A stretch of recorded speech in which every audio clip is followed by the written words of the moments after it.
Hello guys, welcome to our channel Power of Movie Lover and this is Venky. నాకు నేనే పోటీ అంటున్న super star వందింతల budget recovery చేసిన obsession film Charan fans ని భయపడుతున్న RC-17 combination వీటితో పాటు రిమైనింగ్ ఇంట్రెస్టింగ్ అప్డేట్స్ ఏంటి వీడియోలో చూద్దాం. అంతకంటే ముందు ఒక చిన్న రిక్వెస్ట్, మన ఛానల్ ని కొత్తగా ఎవరైనా విజిట్ చేస్తుండే ఒకసారి ఈ ఛానల్ లోని కంటెంట్ చూసి నచ్చితే సబ్స్క్రైబ్ చేసుకుని మాకు సపోర్ట్ చేయండి అండ్ వీడియోని లైక్ చేసి మన ఇన్స్టా పేజ్ ని ఫాలో మాత్రం మర్చిపోవద్దు. అబ్సెషన్ అనేది ఒక ఇంగ్లీష్ ఫిల్మ్, అయితే వాళ్ళకు ఒక రికార్డ్ తెచ్చిపెట్టింది ఈ సినిమా. కేవలం 1 మిలియన్ తో తెరకెక్కిన ఈ సినిమా $100 మిలియన్ కలెక్ట్ చేస్తూ ఎన్నింతల లాభం తెచ్చిందో మీరు అర్థం చేసుకోవచ్చు. అండ్ రిలీజ్ అయింది కూడా రీసెంట్ గానే కావడంతో రన్ అనేది ఇంకా కంటిన్యూ అవుతుంది. ఇక ఇండియాలో చూసుకుంటే డే 1 2 కోట్ల గ్రాస్ తో ఓపెన్ అయిన ఈ ఫిల్మ్ డే 2 డే 3 3 కోట్ల పైన గ్రాస్ ని టచ్ చేయడంతో 3 డేస్ కి 8.5 కోట్లకి వెళ్లిపోయింది. సో చూద్దాం ఇండియాలో కూడా ఎక్కడి వరకు వెళ్తుందో. అజిత్ విజయ్ ఎప్పుడు కలిసినా కూడా తమిళనాడులో ఒక పండగ వాతావరణం కనిపిస్తుంది. అండ్ విజయ్ సీఎం అయిన తర్వాత అజిత్ ఖచ్చితంగా కలుస్తారని అంతా అనుకున్నారు. బట్ ఇలాంటి ఒక విషయంలో కలుస్తారని ఎవరూ ఎక్స్పెక్ట్ చేయలేదు. అజిత్ మదర్ రీసెంట్ గానే కాలం చేయగా విజయ్ త్రిష కలిసి అజిత్ గారిని పలకరించారు.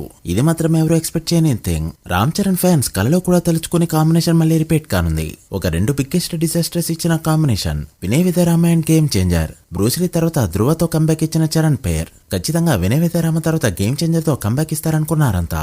బట్ ఇప్పుడు చూస్తే సీన్ అంతా రివర్స్ అయింది. కియరాతో కాంబినేషన్ అంటేనే చరణ్ ఫ్యాన్స్ భయపడుతున్నారు. బట్ RC-17 సినిమాకి కియర్ అనే ఫస్ట్ ప్రిఫరెన్స్ గా ఉంది. సో చూడాలి ఎవరు ఫైనల్ అవుతారో. రీ రిలీజ్ ట్రెండ్ మేమే తీసుకొచ్చామని చెప్పి మహేష్ బాబు ఫ్యాన్స్ కాన్ఫిడెంట్ గా చెప్తుంటే మరోపక్క రీ రిలీజ్ల పైన చిరాకు తీసుకొచ్చింది కూడా మహేష్ బాబు ఫ్యాన్సే. 1 కాదు 2 కాదు, ఒకే సంవత్సరం 6-7 సినిమాల్ని రీ రిలీజ్ కి దింపేస్తూ జనాల్లో విసుగు పుట్టించారు వీళ్ళు. అండ్ ఫైనల్లీ అది అతిథి అండ్ 1 నెక్కునే సినిమాలతో ప్రూవ్ అయింది. అండ్ ఇప్పుడు మరొకసారి ఒకే నెలలో 2 సినిమాల్ని అనౌన్స్ చేశారు. అవే దూకుడు and Pokiri films. Pokiri cinema మరొకసారి ఆగస్టులో రీ రిలీజ్ కి రెడీ అవుతుంది. అయితే ఆగస్టులోనే మహేష్ బాబు బర్త్డేకి ప్రాపర్ గా రిలీజ్ అవుతున్న ఫిల్మ్ దూకుడు. ఖచ్చితంగా ఈ సినిమాతో 10 కోట్ల ఓపెనింగ్ పెడతామని మహేష్ బాబు ఫ్యాన్స్ ఎప్పటి నుంచో చెప్తున్నారు. ఇది ఆగస్ట్ 7 రీ రిలీజ్ కి రెడీ అవుతుంది. కృష్ణ గారి జయంతి సందర్భంగా దీన్ని అయితే అనౌన్స్ చేయగా ఇదే అకేషన్ సందర్భంగా మరొక అనౌన్స్మెంట్ వచ్చేసి మాస్ క్లిమ్స్ అని ఒక వీడియోని రిలీజ్ చేశారు. అండ్ లాస్ట్ వీడియోలో ఏదైతే చెప్పుకున్నామో ఈ యాక్టర్ డాన్స్ బాగా వేస్తున్నాడు, యాక్షన్ బాగా చేస్తున్నాడు, బట్ ఫేషియల్ ఎక్స్ప్రెషన్స్ కాస్త కేర్ తీసుకోవడం మాత్రం చాలా ఇంపార్టెంట్. అది గనక జరిగిందంటే ఘట్టమనేని ఫ్యామిలీ 3rd జనరేషన్ లో మనోడి జెండా పాతేసినట్టే. అండ్ గౌతమ్ ఎంట్రీ ఇచ్చేటప్పటికి ఒక మార్కెట్ కూడా క్రియేట్ అవుతుంది. ఇక పెద్ద విషయానికి వస్తే ప్రీ రిలీజ్ ఈవెంట్ ని రేపైతే పెట్టుకున్నారు. కారణం ఏంటో అందరికీ తెలిసిందే.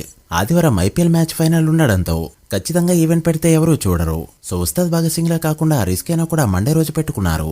ఈవెంట్ విజయవాడలో జరగనుండగా ఈవెంట్ అయిన వెంటనే ఫుల్ ఫ్లెడ్జ్డ్ గా బుకింగ్స్ అయితే ఆంధ్ర తెలంగాణలో ఓపెన్ కాబోతున్నాయి. నైజంలో ఫస్ట్ షీట్ అయితే ఇప్పటికే ఓపెన్ అయింది. SVC థియేటర్స్ అయితే ఇప్పటి వరకు ఏమీ ఇవ్వలేదు. ఇక బుక్ మై షోలో చూస్తే రీసెంట్ Tier 1 హీరోల ప్రతి సినిమా కూడా అయితే 1 మిలియన్ లేదంటే 500 మిలియన్ కూడా టచ్ చేస్తూ వచ్చాయి. బట్ ఈ సినిమా మాత్రం ఇప్పటి వరకు 3 లక్షల మార్క్ ని అందుకోలేదు. అయితే లాస్ట్ 3 డేస్ గా గమనిస్తే కాస్త రీచ్ అయితే కనిపిస్తుందని చెప్పొచ్చు. దాంతో ఫైనల్ గా 3 లక్షల మార్క్ అయితే అందుకోబోతుంది ఈ ఫిలిం. Tier 1 హీరోల రీసెంట్ మూవీస్ లో ఇదైతే లీస్ట్ అనే చెప్పాలి. So guys that video.